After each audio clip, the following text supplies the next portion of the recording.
Hi guys, so sa mga hindi alam kung paano i-turn off yung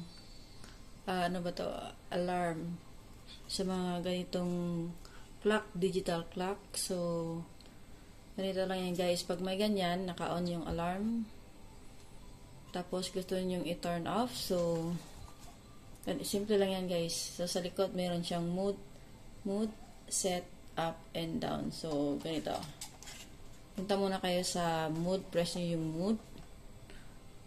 Punta kayo sa alarm. So, yung alarm is 11 midnight. So, lagay nyo sa alarm, tapos click nyo lang yung up button.